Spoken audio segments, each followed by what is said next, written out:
rumah aku okey dah ni. Rumah aku terbang ni. Ay. Ya Allah, okey.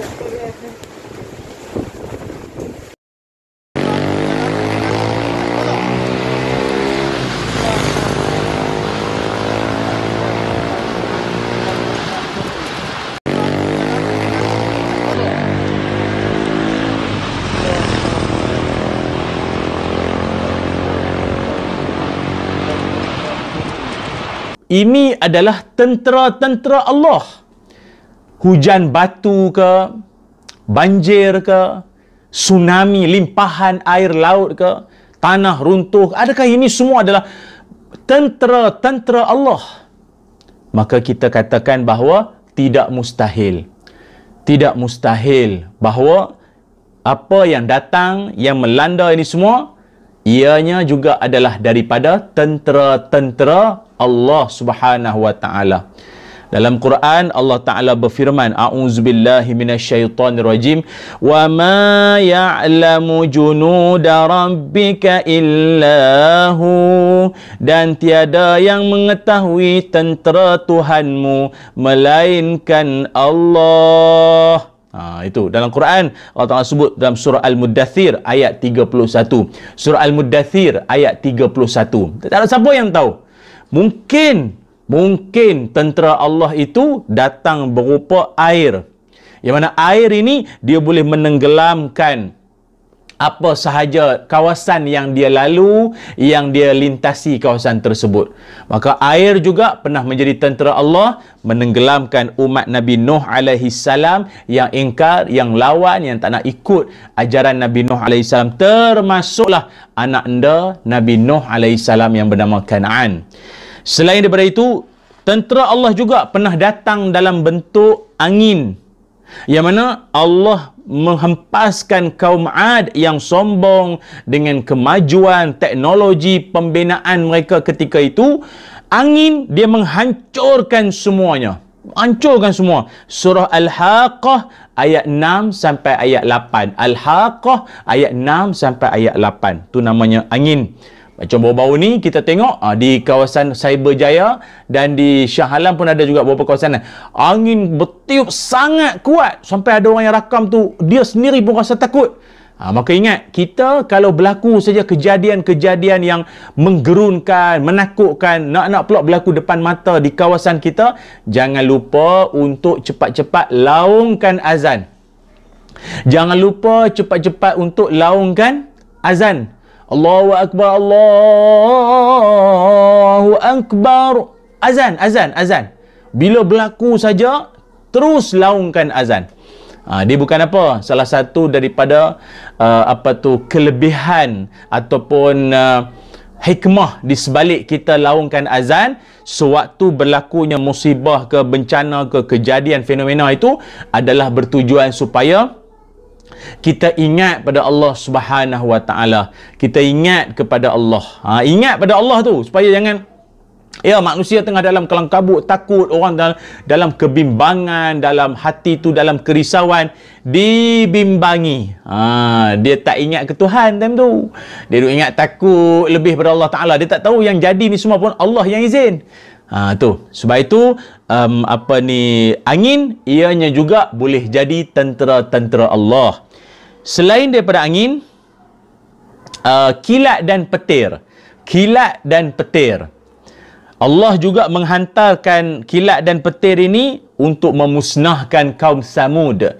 Yang mana kaum Samud ni, dia orang ni sombong. Surah Hud ayat 68. Dia orang ni kaum Samud ni, dia orang punya belagak lain macam sikit. Ad dan Samud ni dia orang ni Allah Ta'ala kurniakan kelebihan, keupayaan, kebijaksanaan untuk mereka ini. Dia bina rumah, dia pahat gunung jadi rumah. Gunung batu lah. Dia ketuk-ketuk, dia pahat-pahat gunung tu boleh jadi rumah. Jadi rumah. Jadi memang maknanya kalau kata dia orang nak belagak tu, dia orang belagak lah. Dia orang nak jadi sombong-sombong lah, sebab dia orang beranggapan bahawa tak ada siapa pun dalam dunia ni yang boleh menandingi kecerdikan, kepintaran, tahap seni bina yang paling dahsyat sekali, melainkan dia orang. Jadi belagak Sombong melampau, mari datang pendakwah, Nabi datang mengajar, tak mau dengar, tak mau terima, dah habis semua kena kilat dan petir. Sebab itu kalau kita pernah dengar dalam riwayat Nabi SAW ketika sembang-sembang dengan Sayyidatina Aisyah, Nabi sendiri pernah menceritakan bahawa tiap kali kalau nampak langit mulai mendung, langit mulai berubah warna, nak gelap, nak suram, nak mendung, maka Nabi SAW dalam keadaan yang risau, Nabi dalam keadaan yang bimbang. Kenapa Nabi risau, Nabi bimbang? Apa sebab? Kan? Padahal orang lain kalau nampak langit daripada cerah berubah menjadi mendung, dah jadi suram, dah jadi macam apa kata orang, macam nak hujan kan. Orang jadi seronok pasal orang nampak, oh ini macam nak hujan ni. Maklumlah kemarau kan, kalau tuan-tuan biasa duduk di tanah Arab, di luar negara tanah Arab ni jarang hujan. Dia jarang hujan. Dia kalau sekali hujan biasanya dia nak perubahan musim. Dia nak musim sejuk ke, dia nak perubahan ke musim-musim yang lain lah. Jadi dia akan ada hujan. Jadi Nabi bagi tahu bahawa ada orang bersangka bahawa langit mulai mendung, langit mulai gelap, itu tanda apa? Nak apa? Nak hujan. Padahal Nabi nak beritahu juga bahawa dulu umat dulu-dulu juga menyangkakan bahawa langit mulai mendung, langit mulai suram dan gelap, itu tanda nak hujan. Akhirnya yang datang bukannya hujan. Yang datangnya itu berupa kilat, petir, angin kuat, dahsyat, kencang, dan akhirnya memusnahkan umat dulu-dulu. Maka Nabi SAW mengajarkan pada kita, jangan seronok sangat. Jangan seronok sangat. Kita bimbang, takut yang tu dia merupakan azab. Itu merupakan satu azab pula. Jangan seronok melampau sangat. Hujan, lama dah kemarau ni, panas terik ni. Jangan macam tu. Kita kena ingat. Ia boleh berlaku sebaliknya. Okey. Selain daripada kilat dan petir, tanah juga boleh jadi tentera-tentera Allah Subhanahu wa taala. Tanah, yang mana tanah pernah menelan kaum Nabi Lut alaihi salam, ataupun tanah juga pernah menelan Qarun yang sombong, yang tamak, yang belagak, yang kedekut.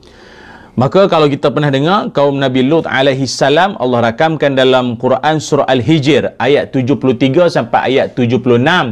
Ayat 73 sampai ayat 76 surah Al-Hijr, yang mana mereka ini Allah Subhanahu wa taala musnahkan dengan cara yang amat mengerikan. Tanah tu diangkat, dipusing, diterbalik-balikkan, kemudian dihempas kembali. Yang bahagian atas bertukar menjadi bahagian bawah. Yang bawah jadi bahagian atas. Ialah kata para alim ulama, seolah-olah Allah Ta'ala nak tunjukkan dia orang ni perangai terbalik. Kaum Nabi Lut lah, kaum Nabi Lut ni, dia perangai terbalik. Ada isteri, masing-masing yang laki-laki ada isteri. Kau sepatutnya berbahagia, seronok, dan apa kata orang, bergembira dengan isteri lah. Yang kau pergi cari jantan pasal apa? Engkau laki-laki, yang kau pergi cari laki-laki juga nak bersedap-sedap, buat apa? Kenapa jadi macam tu? Itulah akibatnya. Terbalik perangai. Terbalik. Bila dia perangai dia terbalik, itu yang tanah, bumi, tanah tempat dia berada tu diterbalikkan oleh Allah Subhanahu Wa Taala. Perangai dia orang ni. Perangai dia orang macam tu. Tu yang kita takut tu. La ilaha illallah. Tolonglah masing-masing, jom pakat ingat mengingat sama kita. Ingat mengingat lah. Beritahulah kawan-kawan, mana-mana ada tanda-tanda, simptom-simptom nak jadi macam tu, nasihat-nasihatkanlah, pesan-pesan lah. Bimbang kita, bimbang. Pasal kita menumpang bumi yang sama dengan mereka juga. Tu kena ingat. Kemudian selain daripada itu, tanah juga merupakan boleh jadi ianya adalah tentera-tentera Allah Azza wa Jalla. Siapa lagi ataupun apa lagi? Haba panas, yang mana ianya pernah menghancurkan kaum Madian sebab suka sangat menipu dalam perniagaan. Allah rakamkan dalam surah Al-Hajj ayat 44. Surah Al-Hajj ayat 44. Bahang panas yang berlaku itu sampai mengakibatkan mereka ini semua bertempiaran, meninggal, mati semua ada. Menghancurkan terus mereka ini semua.